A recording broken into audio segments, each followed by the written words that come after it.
ভয়ঙ্কর কিছু তথ্য আপনাদের সামনে শেয়ার করতে চাই। গতকালকের ম্যাচ আপনারা যারা দেখেছেন এবং গতকালকের ম্যাচ দেখার পরে আপনারা যারা বাংলাদেশের কদর্য সিলেকশন নিয়ে সরব হয়েছেন, এর পেছনে যে ভয়াবহ সিন্ডিকেট কাজ করছে, জাতীয় দলের ক্রিকেটারদেরকে 15 সদস্যের যে দলটা এই মুহূর্তে চট্টগ্রামের রেডিসন ব্লুতে অবস্থান করছে, আমিনুল ইসলাম বুলবুল, তিনি অন্য কেউ না, not even cricket operations chairman.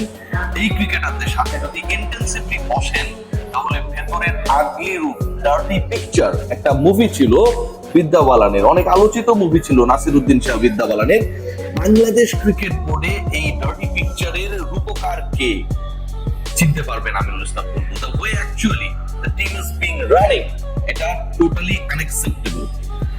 গতকাল জাকের আলী অনেককে নিয়ে আলোচনা করেছি, সেই আলোচনা থাকছে এবং তাকে ব্যাক করার পেছনে জাতীয় দলের এক লোকাল কোচ যে কদর্য ভূমিকা রাখছে, যে সিন্ডিকেটবাজি করছে। প্রত্যেকটা ম্যাচের আগে অন্য ক্রিকেটাররা যারা জাকেরের পজিশনে খেলেন, যেদিন জাকের 11-এ থাকেন না, সেই চাপটা তাদের উপর পড়ে যে জাকের নাই এবং এটা হচ্ছে স্যারের অপছন্দে হয়েছে যেহেতু জাকের আজকে 11-এ থাকতেন না, তো আমি যদি একটু খারাপ করি আমার কল্লাটা যাবে।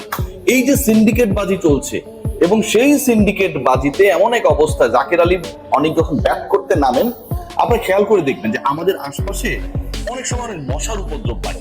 আমরা করি কি মশা তাড়ানোর জন্য র্যাকেট ইউজ করি, ব্যাট ইউজ করি, এদিকে মারি সেদিকে মারি, দু একটা ধামধুম করে মরে আর কিছু মশা পালিয়ে যায়, রাইট? জাকের আলী অনেকের ব্যাটিংটা যদি দেখেন, তিনি যেভাবে অফ স্ট্যাম্পের বাইরের বল, লাইট বল, সিক্স স্ট্যাম্পের বল তাড়া করেন, যেন তিনি ওই মশা ক্রিজের আশপাশে তার কানের কাছে ভনভন করছে, সেটা মারার জন্য ক্রিকেট ব্যাটকে মশা মারার ব্যাট বানিয়ে একবার এদিক মারেন একবার সেদিক মারেন, সব অফসাইডের মশা মারার চেষ্টা করেন।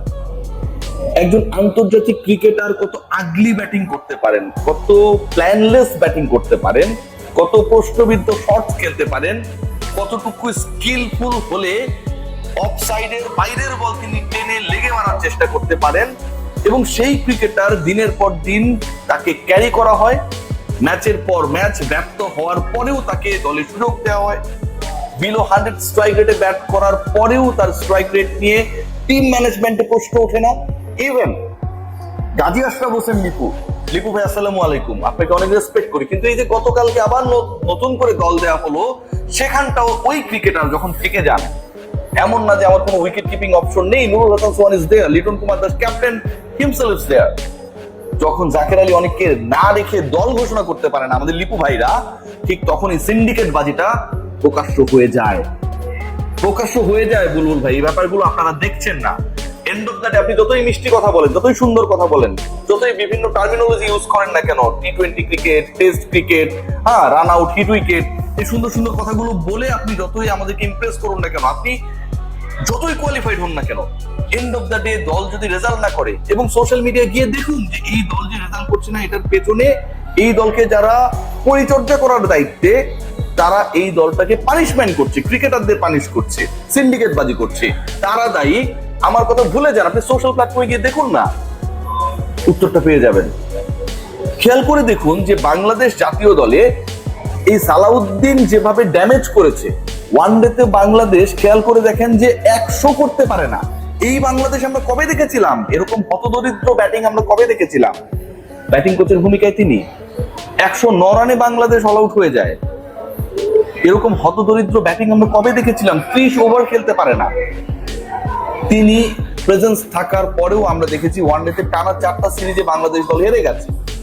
এই যে সিনারিও গুলো ঘটেছে, এই যে ঘটনাগুলো ঘটেছে, একটার পর একটা ঘটনা ঘটেছে, এবং তারপরেও তিনি শপথে বহাল রয়েছেন। তাকে সরানোর ব্যাপারে, তার এগেইনস্টে কোনো অ্যাকশন নেওয়ার ব্যাপারে কারো কোনো ধরনের উদ্যোগ নেই। এসবের উত্তর কে দেবে? মোহাম্মদ সালাউদ্দিন যেন এখন একটা হিটলারে পরিণত হয়েছেন।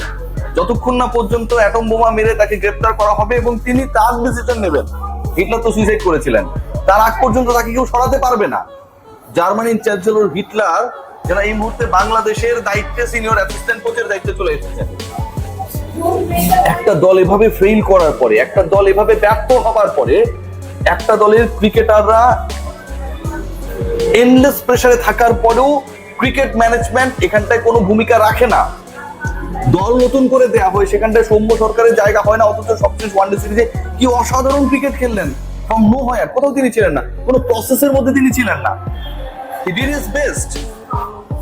এখানটায় আমরা দেখি না মোসাদ্দেক হোসেন সৈকতরা কোনো ধরনের প্রসেসের মধ্যে রয়েছে, ইয়াসির চৌধুরী রাব্বিরা কোনো প্রসেসের মধ্যে রয়েছে আমরা দেখি না।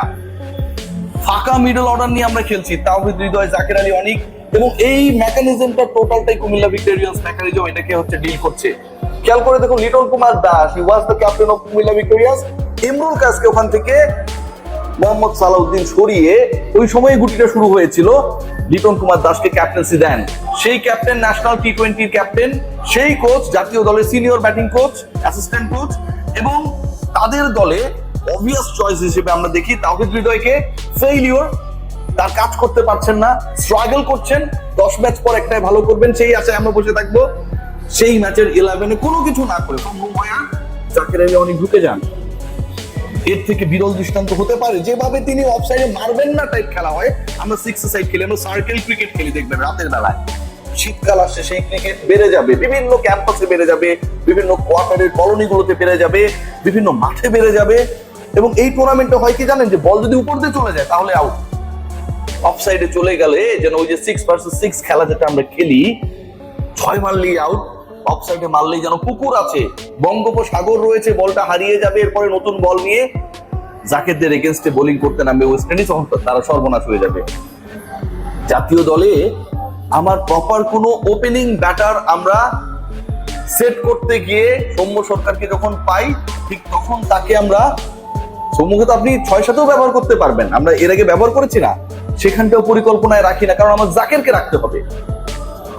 শামীম হোসেন পাটোয়ারি, জাকের আলী অনিক, নুরুল হাসান সোহান, 3 জন স্লগার আমার কেন প্রয়োজন? সোহান থাকার পরেও দেখবেন লিটন কুমার দাস, বাংলাদেশের বেস্ট কিপার থাকার পরেও তিনিই কিপিং করবেন। এবং গতকালকে বাংলাদেশের বোলিং ইনিংসের ভেরি ফার্স্ট বলে তিনি ক্যাচ মিস করেছেন, স্লিপের ক্যাচ নিজেই পাকড়ামি করে ধরতে গেছেন। এই যে ঘটনাগুলো ঘটে, এই ঘটনাগুলো যে ঘটছে, এগুলোর কোনো দায়বদ্ধতা নেই, এগুলো নিয়ে কেউ কথা বলবে না। তানজিদ হাসান তামিম খুব সুন্দর কথা বলে গেছেন যে জাকের আলী অনেকের প্রতি ভরসা ছিল। তানজিদ তামিম যে কথাটা বলেন নাই, মনে মনে গালি দিয়েছেন যে আমি যে প্রেসারে পড়লাম, আমি যে আউট হইলাম, আমার আউট নিয়ে যে সমালোচনা হচ্ছে, এটার মূল কারণ তো আমার পার্টনার 94 স্ট্রাইক রেটে ব্যাট করছিল, আমার ওভাবে উল্টা পাল্টা না মারা ছাড়া হয়েছিল না। কেউ সেই কথা বলে না। শামীম হোসেন পাটোয়ারি ফেল করেছেন, আউট হয়েছেন, বল হিট করতে গিয়ে আউট হয়ে গেছেন, তাকে নিয়ে সমালোচনা হয়েছে, প্রকাশ্য গ্লোবাল মিডিয়া সেই সমালোচনা এসেছে। অথচ জাকের আলী অনেক ওই সিচুয়েশনে 18 বল 3 ওভার খেলে দিয়েছেন, 17-এর বেশি করতে পারেন নাই। পুকুর আছে দেখে অফসাইডে বল মারেন নাই, সেটা নিয়ে সমালোচনা করার কেউ নাই। ক্যাপ্টেন তখন কোনো কথা বলেন না। বাংলাদেশ দল যেভাবে চলছে, যে সিন্ডিকেটে চলছে, যে ব্ল্যাক ম্যাজিকে চলছে, এটা থেকে এটাকে বের করবে কে? পাইপলাইন নিয়ে কথা বলেন, ডিসেন্ট্রালাইজেশন নিয়ে কথা বলেন, ফ্যাসিলিটিস ইমপ্রুভমেন্ট নিয়ে কথা বলেন, কিন্তু জাতীয় দল যেটা এই মুহূর্তে খেলছে, সেখানটায় প্রশ্নবিদ্ধ ক্রিকেটারদেরকে আপনারা যখন সুযোগ করে দেন, এটা নিয়ে যখন কেউ প্রশ্ন তোলে না, ক্রিকেট অপারেশনস এর ফেইলিওর নিয়ে যখন কোনো ডিসকাশন হয় না, ঠিক তখন আমিনুল ইসলাম বুলবুলের সকল সুন্দর কথাগুলো অসুন্দর হয়ে যায়। বাংলাদেশে জাকের আলী অনেক যেভাবে কুৎসিত ব্যাটিং করেন, ওরকমই লাগে সবকিছু।